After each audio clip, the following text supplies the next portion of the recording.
समुद्र सूखा नहीं करते। एक ने शिकायत की कि है मेरे ईश्वर, बड़ी मुश्किल से मैंने घोंसला बनाया था, आपने तूफान भेज दिया और मेरा घर उजड़ गया। ऊपर से आवाज आई, तेरे घोंसले में सांप आया था तुझे खाने के लिए, इसलिए तूफान भेजा था ताकि तुम जाग जाओ और उड़ सको और तुम्हारी जान सुरक्षित रहे। हमारी जिंदगी में कितनी मुसीबतें आती हैं, हमें पता भी नहीं होता कि हमारा परमात्मा हमें किस तरह परेशानी से बचाता है। अगर तुम्हें लगता है कि परमात्मा तुम्हें कष्ट के पास ले आए हैं, तो भरोसा रखिए वो तुम्हें कष्ट के पार भी ले जाएंगे। मन की पीड़ा का कोई अंत नहीं, इसलिए दूसरों को कोसने से कोई लाभ नहीं है। इसका सबसे सरल उपाय है कि अपने मन को ईश्वर को समर्पित कर दो। ईश्वर के साथ जुड़ते ही जीवन में खुशियों का, सुकून का, संयम का, सहन शक्ति का, प्रेम का, नई ऊर्जा का, जीवन के सही राह का, संतुष्टि का आरंभ जरूर हो जाता है और हमारा मन पीड़ा से कैसे मुक्त होता है पता भी नहीं चलता। अगर प्रभु तुमसे ज्यादा इंतजार करवा रहे हैं तो तैयार रहना, वो उससे कहीं ज्यादा देने वाले हैं जितना तुमने मांगा है। जिस तरह लोग मुर्दे इंसान को कंधा देना पुण्य समझते हैं, काश इस तरह जिंदा इंसान को सहारा देना पुण्य समझने लगते तो जिंदगी आसान हो जाती। मत सोच इतना कि जिंदगी के बारे में जिसने जिंदगी दी है उसने भी तो कुछ सोचा होगा ना।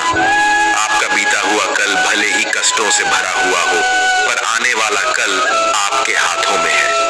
मन अंधा होता है, इसके पास अपना कोई ज्ञान नहीं होता, मन कुछ नहीं जानता और ना ही सही मार्गदर्शन करता है। इसलिए आप अंधे मन की बातें मानकर जरूरी कामों को टालना बंद कीजिए। आप हमेशा अपनी बुद्धि से काम लीजिए, मन से नहीं, क्योंकि अंधा मन हमेशा आपको जरूरी कामों को करने से रोक देता है। जब आप बुद्धि के जरिए जरूरी कामों को करना शुरू कर देंगे तो धीरे धीरे आपका मन आपका मित्र बनता चला जाएगा। लेकिन अभी आपका मन आपका दुश्मन बना हुआ है जो आपको दिन पे दिन बर्बाद कर रहा है। मन से सोचे, कार्यों को मुंह से बाहर मत निकालो। जिस प्रकार किसी गुप्त मंत्र की रक्षा करते हैं, उसी प्रकार अपने बड़े लक्ष्यों को मन में रखकर उसकी रक्षा करो। गुप्त रहकर उस पूरे काम को करो और तभी बोलो जब काम पूरा हो जाए, क्योंकि अधिकतर लोग अपनी तकलीफ से दुखी नहीं है जितना दूसरों की तरक्की देखकर दुखी है। जब भी कोई बड़ी बात बड़े लक्ष्य की हो, केवल उन बातों को उन लोगों से बांटिए जो उस बातों को अपने भीतर बचाकर रखने का हौसला रखते हो। यदि कभी आर्थिक स्थिति कमजोर हो जाए, यदि कभी बड़ा नुकसान हो जाए, यदि कभी सब कुछ चोरी हो जाए, नष्ट हो जाए, उस बात को अपने अंदर बचाकर रख लेना। अपनी कमजोर आर्थिक स्थिति की जानकारी अपने मित्रों को या रिश्तेदारों को भी मत देना। सहानुभूति पाने के लिए 4 आंसू मत गिरना, क्योंकि याद रखो अंदर भले ही कम हो लेकिन बाहर पूरा दम हो। क्योंकि यदि लोगों को पता चल जाएगा कि आपके पास पैसों की कमी है, आर्थिक स्थिति की दिक्कत है, वो अपना पैसा आपके व्यवहार से निकाल लेंगे और समय से पहले आप खत्म हो जाएंगे। क्योंकि ये प्रकृति का नियम है, जिसके पास पैसा है उसे वो पैसा मिलता है और पैसा पाने के लिए पैसा दिखाना पड़ता है। तो जब आर्थिक स्थिति कमजोर हो तो ज्यादा मुस्कुराएं और ज्यादा सशक्त दिखाइए, क्योंकि लोग उतना ही समझ पाते हैं जितना आप उनको दिखाते हैं। रोना छोड़िए, औसत जिंदगी को स्वीकार करना छोड़िए, अतीत के बारे में सोचकर दुखी होना छोड़िए। क्या नहीं है इसकी परवाह छोड़िए, कल क्या होगा इसकी चिंता करना छोड़िए।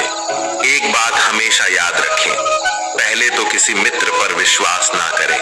यदि आपके आसपास ऐसे कोई लोग हैं जिनकी जीवन शैली लगातार नकारात्मक कार्यों में लिप्त है, वो कितने भी गरीबी दोस्त क्यों ना हो, आज नहीं तो कल आपको नुकसान पहुंचाएंगे। आपकी जिंदगी में कुछ नहीं बदलेगा जब तक आप खुद को नहीं बदलोगे। मुंह पर सच बोल देने और गुस्सा कर लेने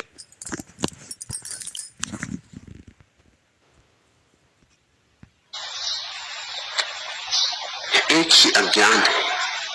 सच बोल देने और गुस्सा कर लेने वाले लोग उन लोगों से करोड़ों गुना बेहतर है जो आपके सामने कुछ और है, पीठ पीछे कुछ और है। किसी का दर्द समझने के लिए इंसान के अंदर का इंसान होना जरूरी है।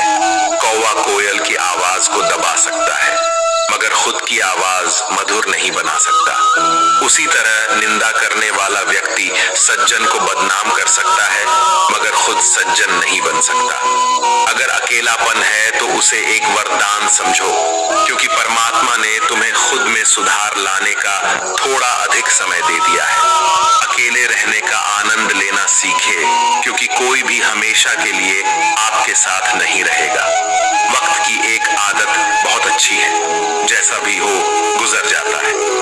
कामयाब इंसान खुश रहे ना रहे, खुश रहने वाला इंसान कामयाब जरूर हो जाता है। किसी के साथ होना ही सबसे ज्यादा कीमती हो जाए, वह रिश्ता जिंदगी का सबसे बड़ा हासिल होता है।